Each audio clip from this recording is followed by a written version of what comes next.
언덕여왕 시대 김유신의 집이었습니다. 밤 깊어 인척도 자리에 누웠을 시간.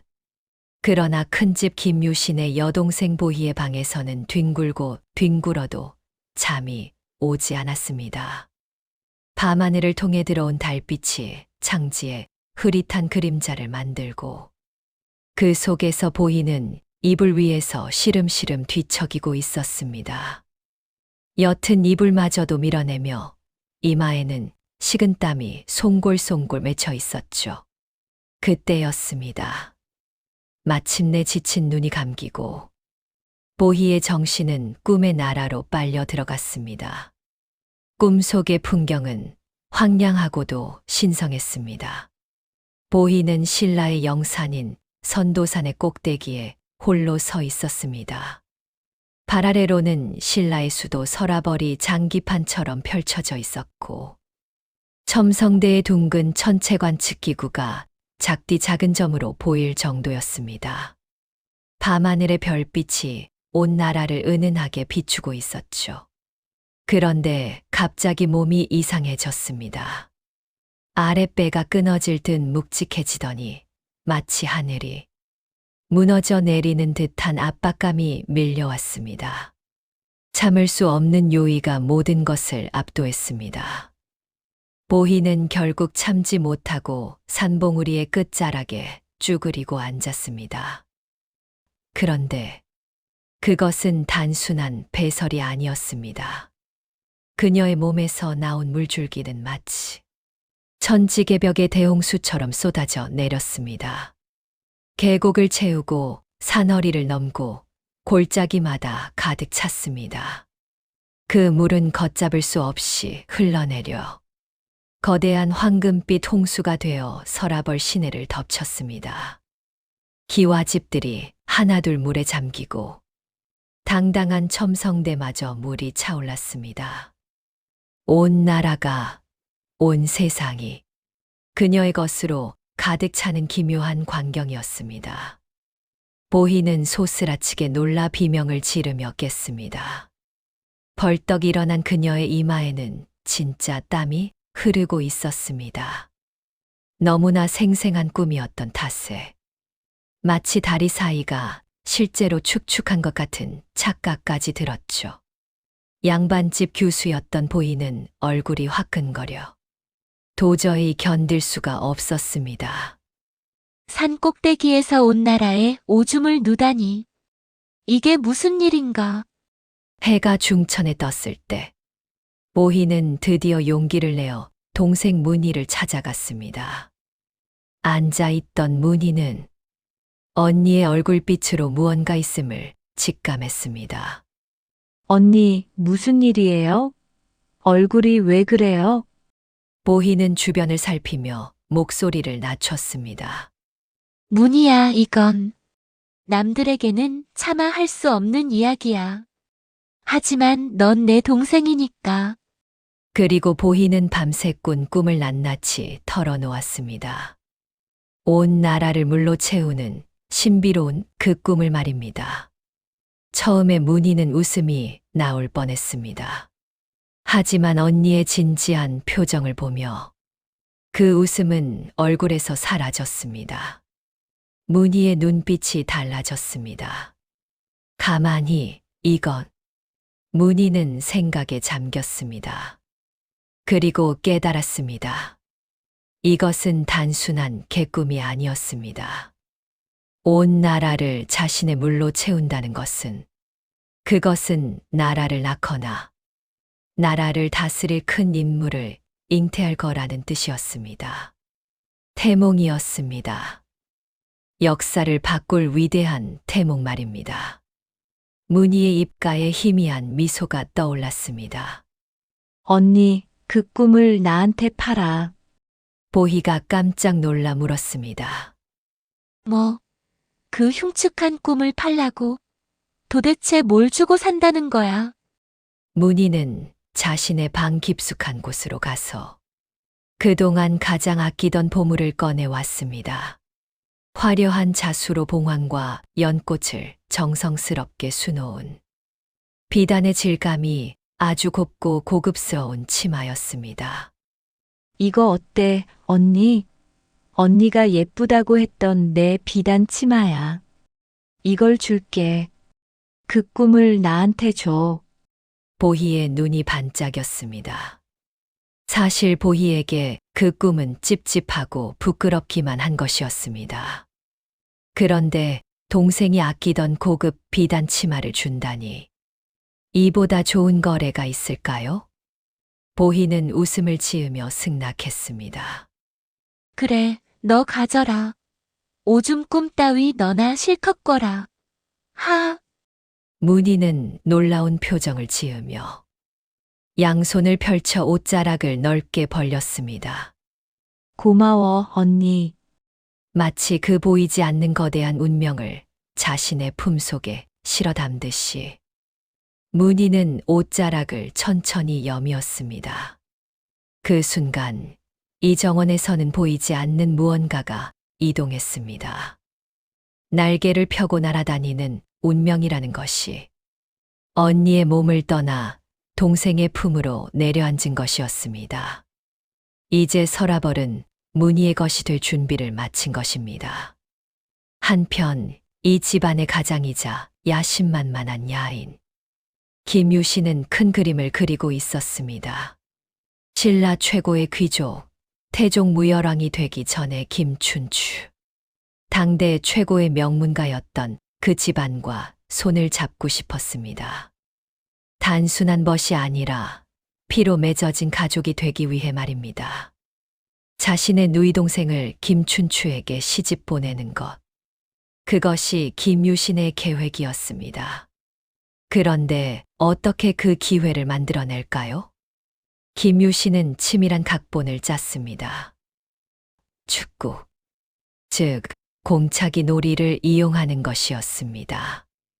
다음 날 정오 햇빛이 장렬하는 김유신의 집 앞마당은 청춘들의 열기로 가득했습니다. 김춘추가 직접 내려온 날이었습니다. 화랑들이 원형을 이루고 서 있었고 그 중앙에는 공이 날아다녔습니다. 발로 공을 차 올리고 뛰고 외치고 웃음이 터져 나왔습니다. 그 긴장감과 흥분이 한껏 고조된 순간 김유신은 기회를 놓치지 않았습니다. 그는 김춘추에게 거칠게 달려들었고 그의 옷자락을 살짝 밟아버렸습니다. 찌익. 옷고름이 떨어지는 소리가 났습니다. 옷이 풀어헤쳐졌습니다. 아이고, 정말 미안합니다. 춘추 공께. 김유신은 능청스럽게 손을 모아 절했습니다. 당장 안으로 들어가셔서 우리 누이에게 수선해달라고 하겠습니다. 얼마나 미안한지 모르겠소. 원래 김유신의 계획은 큰 동생 보희에게 바느질을 시키는 것이었습니다. 하지만 소심한 보희는 낯선 남자 앞에 나서는 것이 부끄러워 방문을 걸어 잠그고 나오지 않았습니다. 아무리 불렀어도 재촉해도 나올 생각을 하지 않았죠.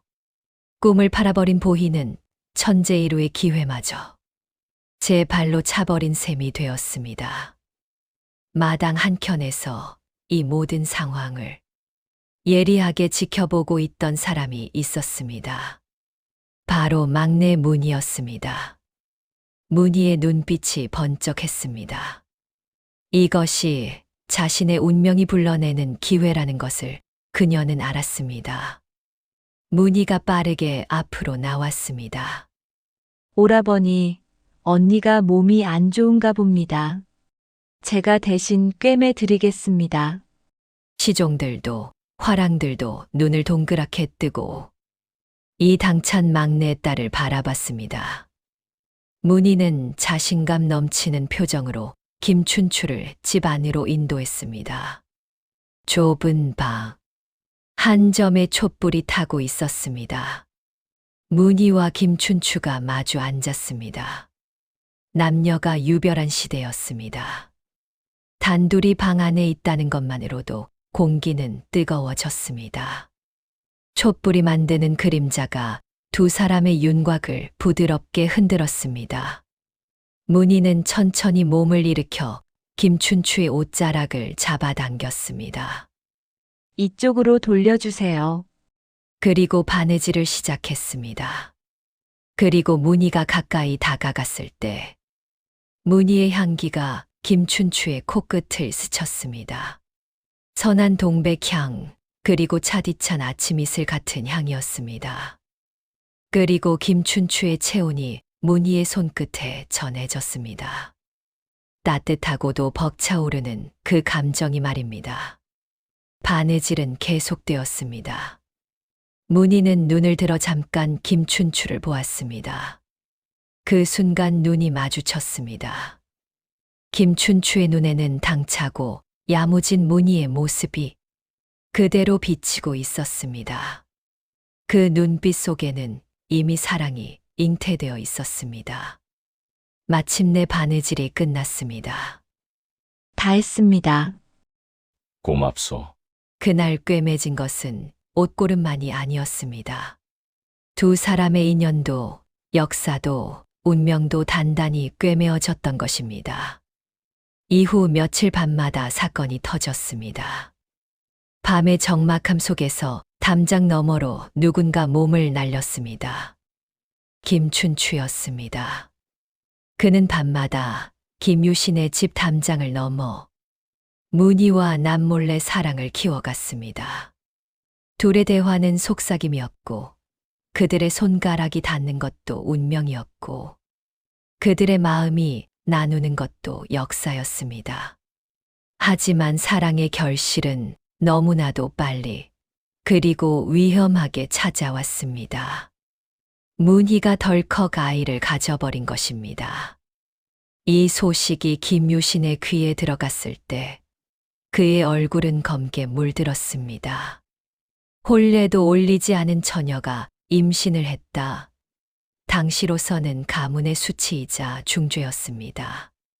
뭐라고? 김유신이 고함을 쳤습니다. 부모에게 알리지도 않고 아이를 가졌다니. 이는 가문의 수치다. 당장 저 아이를 태워 죽여 가문의 명예를 지키겠노라.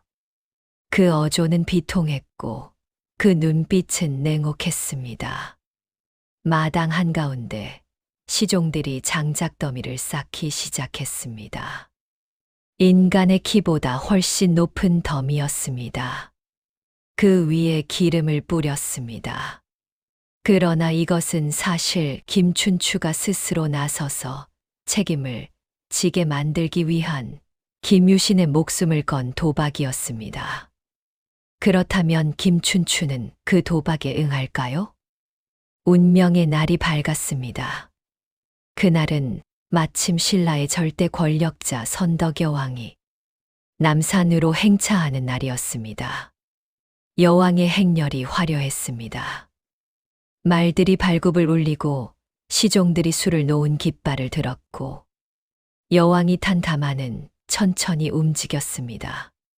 남산 기슭을 지날 때였습니다. 갑자기 하늘로 시커먼 연기가 치솟았습니다. 김유신의 집 쪽에서였습니다. 선덕여왕이 놀라 물었습니다. 저기 저 연기는 무엇이냐?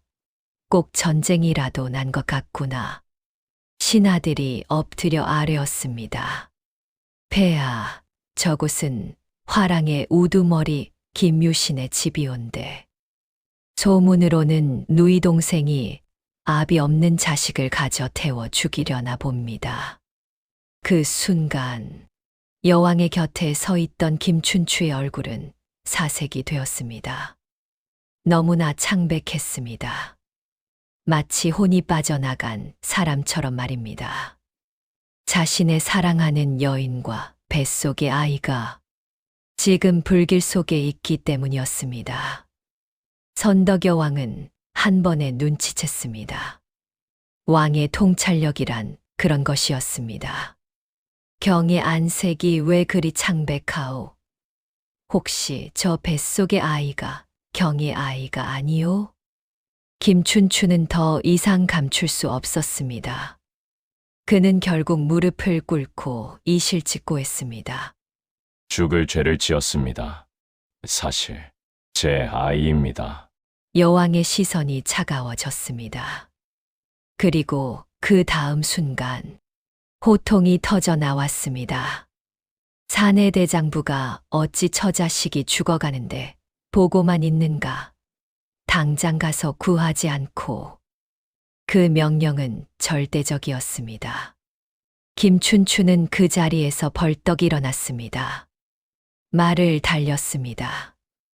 발굽이 지면을 치며 먼지를 휘날렸습니다.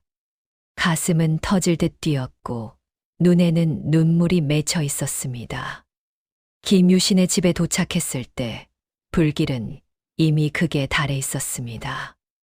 붉게 타오르는 장작더미 속에서 문희의 모습이 희미하게 보였습니다. 치마 끝이 불길에 닿을락말락한 위급한 순간이었습니다.